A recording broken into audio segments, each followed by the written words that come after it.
Hello everybody, welcome back to Newsfront. It's Thursday, we've got some more news on the way. Lots of interviews this week, we watched them all, here they are.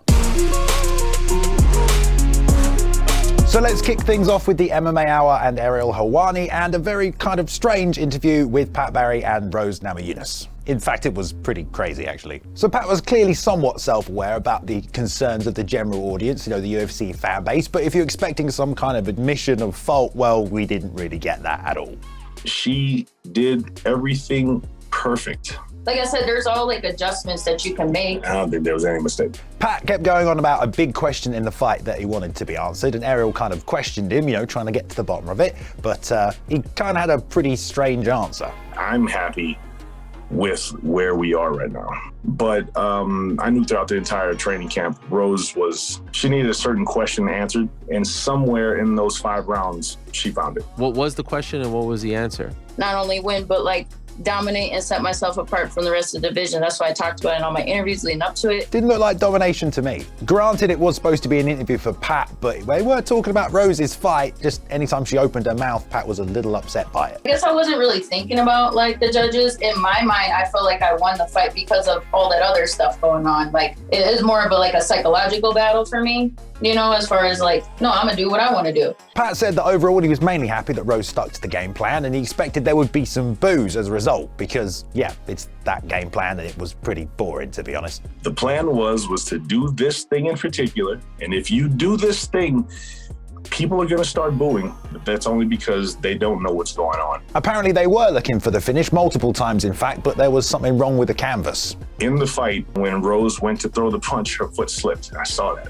Man, I love the UFC and everything they do, but this is the slipperiest canvas you can ever fight on. And the conversation eventually turned to a pretty sensitive topic, and it was a little bit awkward. Rose Namajunas joined Roufusport where she was 14 years old, where she met her fiance, Pat Barry, when she was 14 years old. That's where everybody's getting all this shit from. A botched interview because somebody wrote something, however they decided, and people read it and it's credible and they just run with it. I'm just gonna walk away from that one. He did acknowledge, though, that despite everything, it was probably one of the better ways to lose, although Rose tried to talk about that a little bit later, and he kind of just cut across her. Had I come out as the victor in this fight, yeah, it would have been pretty intense. So, like, there's pros and cons to each of those things, of course. And then there's another part of me that's like, it's okay with not that because get to get back to other things in life. But for sure, being the champion is better. It's pretty hard to sum this one up. I mean, it was a pretty ridiculous interview, and there were some even crazier faces as well. Oh, there it is. You saw it. You was the best. We're going to kill it, man. There it is. Talking about Rose, we had someone else who gave their opinion on their title fight last weekend. It wasn't a spectacular fight, but till the end of the fight, I thought that Rose was winning the fight. While she kind of said she respects Rose's game plan, she also said that, you know, fighters have an obligation to you guys, the audience, you know, to be exciting. We perform for people who are coming to the arenas, who are purchasing the pay-per-views, and it's like I sacrifice for them as well, you know, not only for myself to go there, collect check, but I want to perform in the front of people and deliver them what they paying for, you know. That's the thing. And if you're like me, I bet you've been wondering what she's been dreaming about.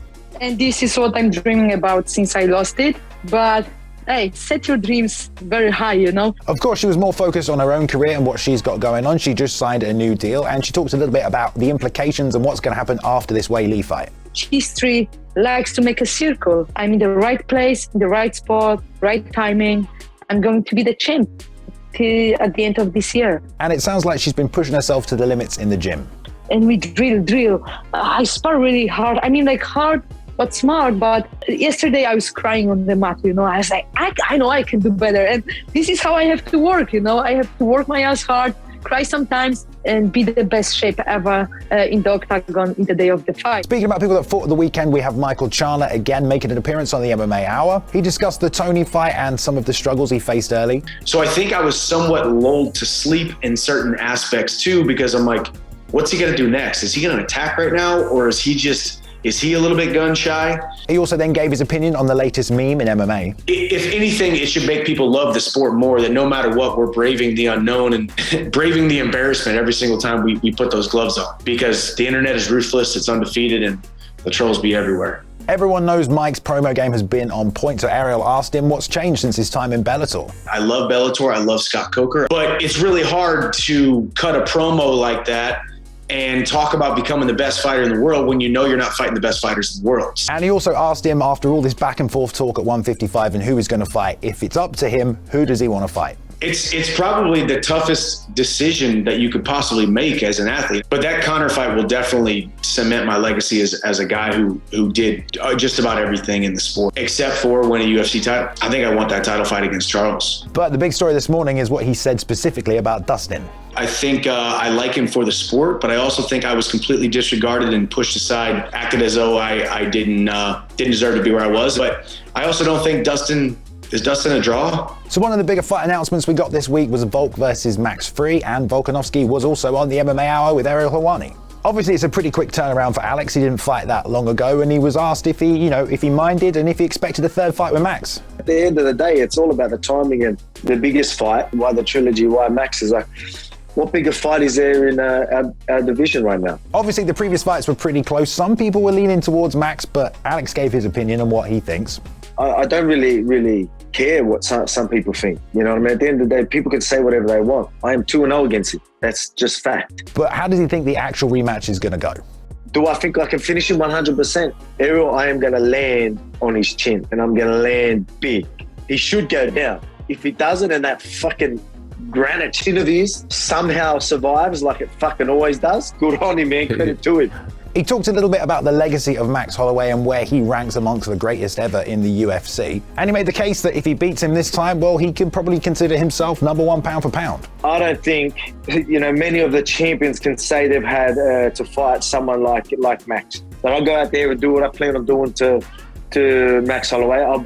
I'll be surprised if I don't get that number one spot. He also gave an opinion on Charles's weight miss. He is looking to move up to lightweight, of course. Look, man, at the end of the day, you need to make that weight. I know there was some dramas, but at the same time, put me in that position, I would have got that weight off. And he kind of confirmed that he will be a replacement if anyone falls out of the next 155 championship fight. I'll be there. I'll be there weighing in. I'm telling you, I'll be there weighing in if that's at the right time. Speaking of 155 pounds, we got an official statement from Mark Ratner. He was on Sirius XM with Andreas Hell. He basically confirmed Dana White's story that yes, someone had been playing around with it backstage, going from pounds to kilograms, and it may have been tampered with. Some fighters want to change the scale from pounds to kilograms, which you can do. And we don't have any proof of anything, but it may have knocked the scale out of calibration. Apparently, though, they knew about this problem earlier in the morning, so the scale they used, they knew was 100% accurate. Early on Friday morning, somewhere around 8 or 8:30, found out that there was a problem with the scale. They got another scale that was calibrated and put it out there. He was asked about switching to digital scales, something a few people have brought up, but Mark basically said no chance. We've always used the meat scale. It's accurate, it's balanced, it's calibrated, and we've been successful using it for the last, 15 years. Talking about weight and moving up, let's jump to heavyweight. Tom Aspinall was also on the MMA Hour with Ariel Helwani, and when asked about UFC London, as if he was going to miss that. If they're coming back to the UK, obviously I'm not going to miss that opportunity. The night in March, that was something special. In typical Aspinall fashion, he gave a lot of credit to Curtis Blaydes. He knows he's a great fighter. I've always been a fan of Curtis. I'm a massive fan of his style. I'm a massive fan of his... I think he's really good. I think he's, like I say, I have massive respect for him, his skills, everything. But he is slowing down the title talk a little bit. Feels like he maybe needs a couple more fights. Ariel, you know what? I'm not even interested in it. I know. Talking about a title after 5 UFC fights, 6 UFC fights, I don't know. I feel like I've got more work to do, man. I've got a lot more work to do. I've got more proving. He was asked about the Tyson Fury-Francis Ngannou fight, and he personally thinks he has a better chance of winning, but he did have this to say as well. Of course. I mean, who doesn't want to see that? I want to see it with MMA gloves, because if Francis hits you with them little gloves, he is so dangerous. But then he kind of said the opposite. No,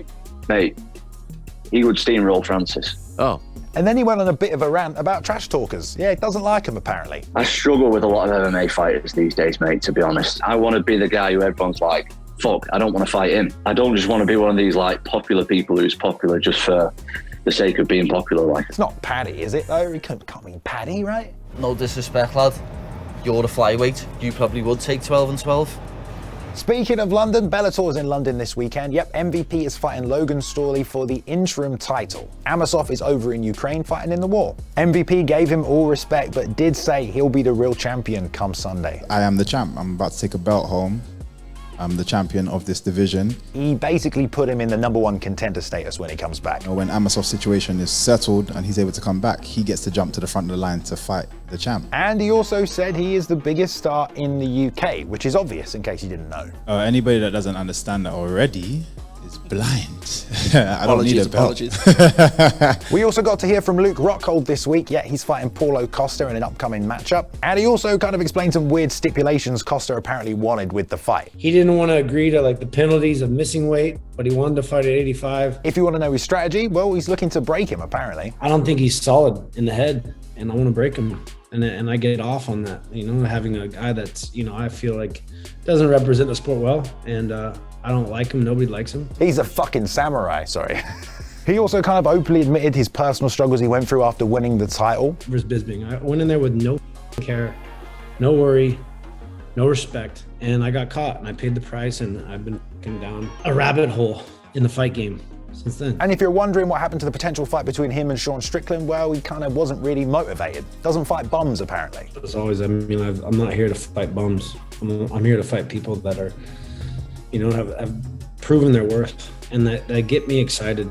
I don't get excited to get up and fight idiots. Luke was adamant he's still a threat on the feet, but if it goes to the ground, you're laughing, aren't you? If he slips, if he falls, if I take him down, there's no way in hell he's ever going to get back up. And he ended things nicely by signing the contract live on stream. There it is. Luke Rockhold, May 11th, 2022. And he had one final message for Costa at the end. Lay off the wine, boy. There was a little bit of buzz on social media, mainly though Tony having a little back and forth with DC. Yeah, remember Towelgate? Well, turns out Tony still remembers, and he's a bit pissed. DC's response? What the fuck, bro? He basically told him to get off social media, go spend some time with the family, recover, all of that good stuff. You might remember a few months ago, Anthony Johnson was rushed to hospital for some sort of unknown life-threatening situation. Turns out he had to have his stomach pumped with weird bacterial stuff. It was awful, but he's back to training for the first day. He posted on Instagram. As you can see, he's not looking like his normal self. Let's hope him a speedy recovery and he gets back to his physical perfection soon enough. A man's hench. That wraps up the news this week. Tommy Aspinall, Tommy Aspinall. Get out of here.